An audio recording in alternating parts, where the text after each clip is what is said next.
You are listening to episode number 2 of the Secondary Science Simplified podcast.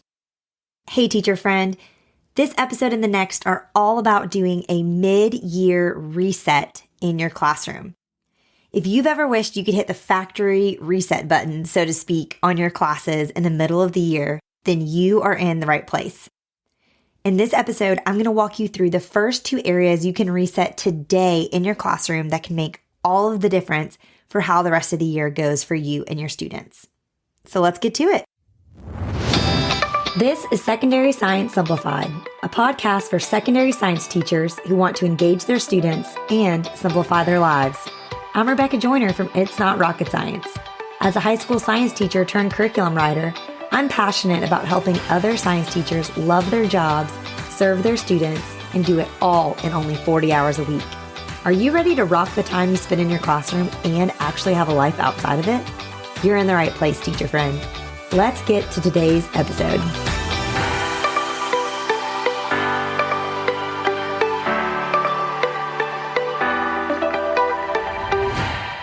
I am so excited to talk to you today about a practice that was life-changing for me in the classroom that I started doing a few years in. And that is the mid-year reset. So my first few years teaching, I was in a school that was on semester block. So you had 4 classes for 90 minutes every day, but only for half of the year. And then come January, we had this built-in reset where you got all new students and all new preps, and you started again and did the whole first semester all over again. And it was great. But then I moved to a new school that was on a traditional schedule where we had classes every day for 50 minutes all year.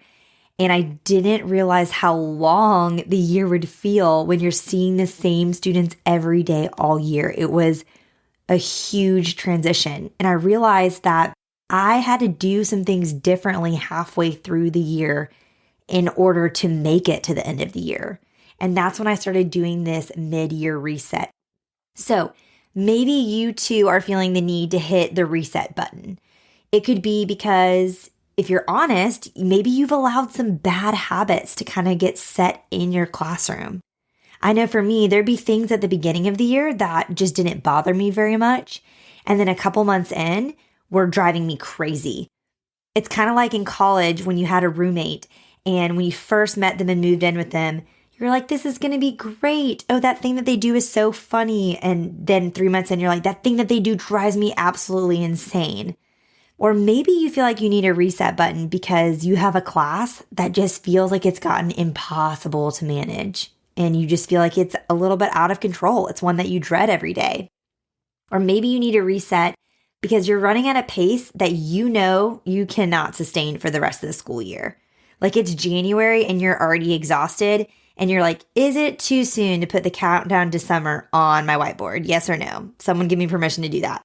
So if you are feeling any of those things, first, let me tell you, you are not alone. I have felt all of those things and multiple times. And so I am so glad you're here. And no matter why it is that you feel like you need to hit the reset button in your classroom, let me just say that I am personally not the most naturally optimistic person. My husband likes to joke that I can go doomsday on him, and I just tell him I'm not a doomsdayer. I'm just very much a realist. So I know what it feels like to be in a place where you're thinking this class or this group of students or this school year is just too far gone to recover. And I want to tell you from one not so optimistic person to potentially another that I've learned from my own firsthand experience that it is never, ever too late to hit the reset button. There's no student, there's no class, there's no school year that is too far gone.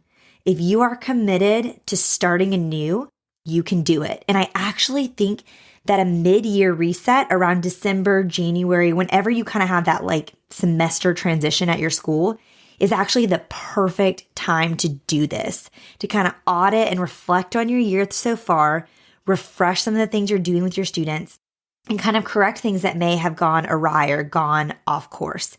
There's no reason just to give up on the year at this point. We can redeem it, and I'm going to give you strategies to do exactly that.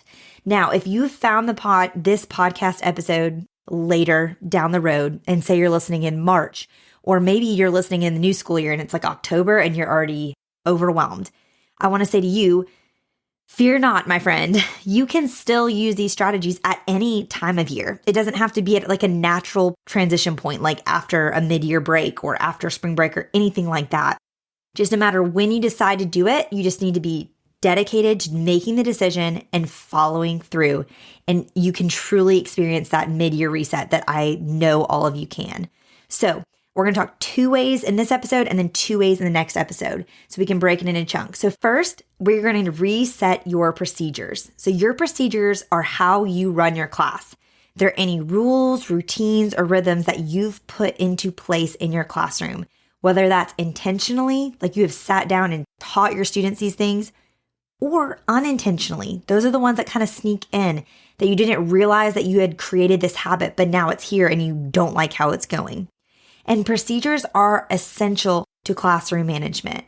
Because here's the deal. Classroom management happens at 2 levels, the individual one-on-one student level and then the whole classroom level.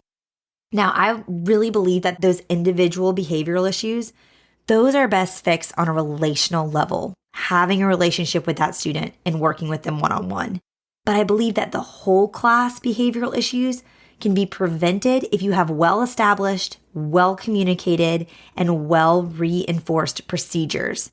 Because procedures allow you to be proactive to situations rather than reactive. So when an issue comes around, you have already put into place a system or a practice or a rule or rhythm that then you can follow through on, and it removes the emotion from dealing with a classroom issue because you're not having to react. You're just implementing and reinforcing a procedure that's already been taught.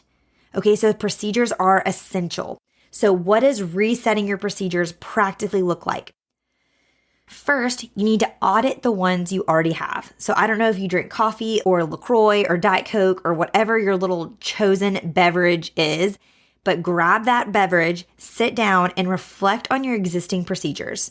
I want you to ask yourself, what rules did I explicitly teach my students this year? What routines have I set into place with my students?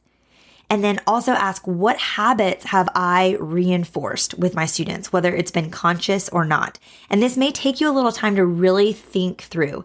Think through some of your best days with your students and then also some of your hardest days and kind of what are some of those things that happened. Okay, I also want you to ask yourself, when do I get the most frustrated during my class period? Like, is there a certain time in the period, whether that's within the first few minutes or when we're in the middle of transitions or when we're establishing lab groups or collecting supplies, that I'm getting the most exasperated with my students? When are those moments? And write those down. And then also ask yourself, are there certain situations that I find anytime that I'm in them, I'm more impatient, I get frustrated, I get angry? Like, what are the situations that make me feel those negative feelings? And then lastly, ask yourself, are there questions that my students are always asking me and it makes me want to like rip my eyeballs out because I'm so sick of answering the same question over and over? Okay, you know what I'm talking about. So any of those, I want you to write down all of your answers to those things. Now, next to each of those things, I want you to write a new classroom procedure. Again, that's a rule, a rhythm, a routine that you can teach your students to remedy this issue. Okay, so let me give you an example. Are students annoying you to death with their request to go to the bathroom? I know for me, I would feel like we were in the middle of this like engaging, thought-provoking lecture where they're asking me these questions and we're just like, we're vibing and I'm like, they are so tuned in. This is so great. And then this one student raises their hand and their question is, can I go to the bathroom? That would drive me crazy. So if there's something like that, then I would need to write a new bathroom policy that I was going to enforce. Like, we're not going to the bathroom during lecture, period. You can go to the bathroom during transitions or whatever it is. There's no right or wrong bathroom policy. If there was, I would teach it to you. But you have to figure out what is going to be best for you. Okay, another example. Do you feel like the first 5 minutes of class are mass chaos every day? Like you dread the transition from one class to the next because it's just a lot and they're all around your demo table and you're just and everyone's asking you where they need to turn something in or where they need to do this. If that part of your day feels like chaos, then create a routine. Say, this is exactly how we're going to do the first 5 minutes every single class period. Now, if you don't even know where to begin, procedures I think that every teacher needs to teach. And again, this is obviously easier if you do this at the beginning of the year, but you can still do it at any time as long as you put in the energy and effort to teach your students these and then reinforce them. But I think you need a procedure for how you handle late work. I think you need a procedure for how you handle the bathroom when they ask, making up labs, tests, and quizzes, what you do in those first 5 minutes of class, what your thoughts, feelings, convictions are about phones, and then also just lab days in general. I think lab days can be very stressful and you need to have procedures surrounding every aspect of your lab days.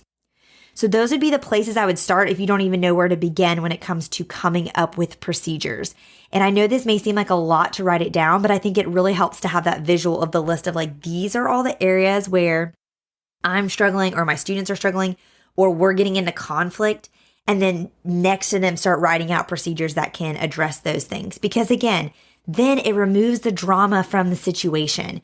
When a student is asking about making up a lab, you don't have to sigh and get frustrated because they've interrupted this thing you're doing and you're just trying to move on to the next thing and they're trying to get caught up. And it just removes the drama because you have a procedure in place that you can point to.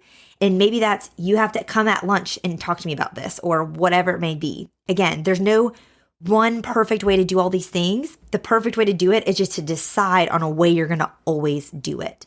So take the time with your procedures in your reset of them to clearly define them for yourself and then communicate those to your students. Make sure that they understand them and consistently reinforce them from there until they kind of become second nature.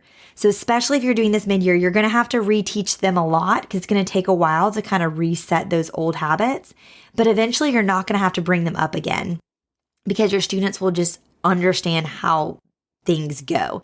And I love it too when it gets to the point where other students start teaching students. Like a student will ask a question and someone else will answer it because they know the answer to the bathroom question or whatever it may be.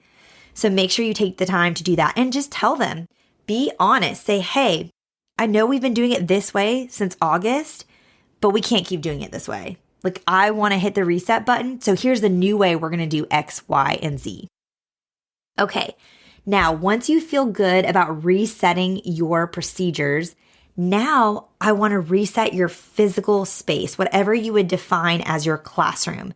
So I know some of you have a full classroom just to yourself. Some of you are floaters. You have a cart. What I'm referring to is whatever space you would even loosely define as yours in your school building.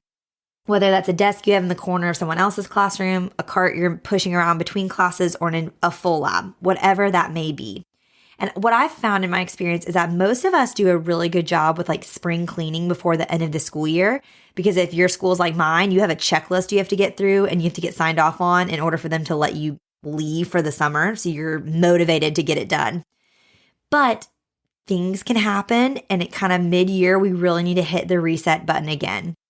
And then I also know no matter how good you are at cleaning and organizing, and especially that spring clean, we all have those areas in our classrooms that we have ignored.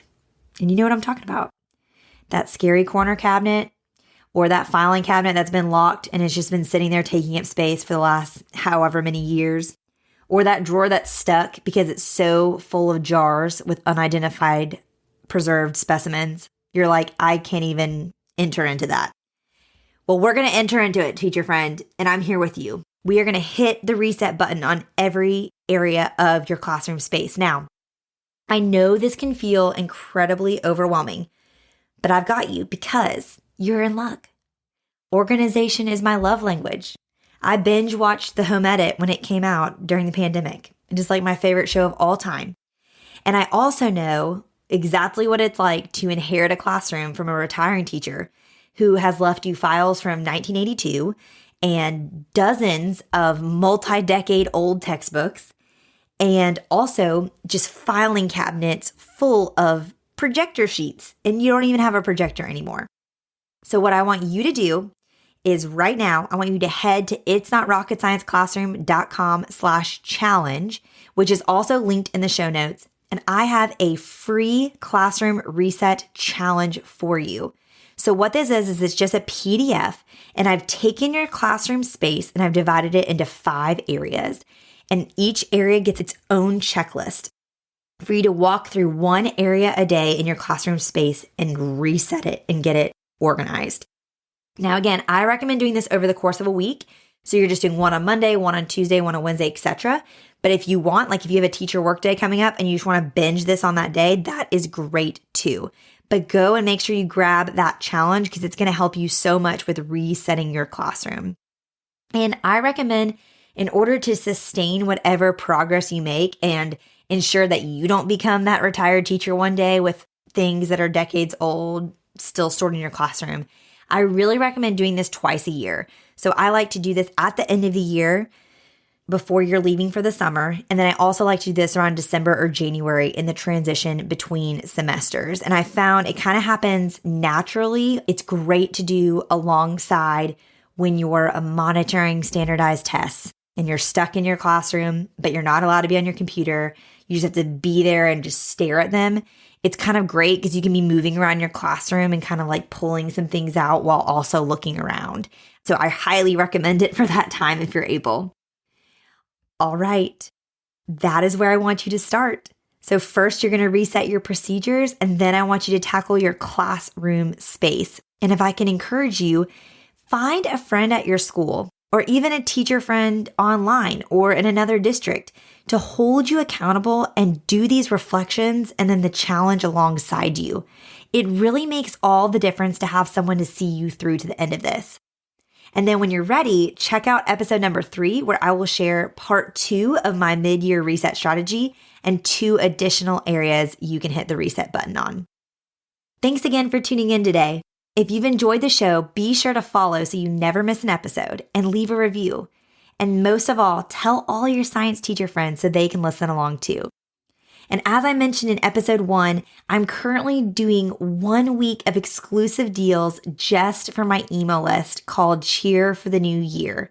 So if you grab the Classroom Reset Challenge that I referenced in today's episode, you'll be added to my list and you're going to get to hear all of these deals that are happening at It's Not Rocket Science this first week of January. So make sure you go to itsnotrocketscienceclassroom.com/challenge and join in the fun. All right, teacher friends, that wraps up today's episode. If you're looking for an easy way to start simplifying your life as a secondary science teacher, head to itsnotrocketscienceclassroom.com/challenge to grab your classroom reset challenge. And guess what? It's totally free. Thanks so much for tuning in, and I'll see you here next week. Until then, I'll be rooting for you, teacher friend.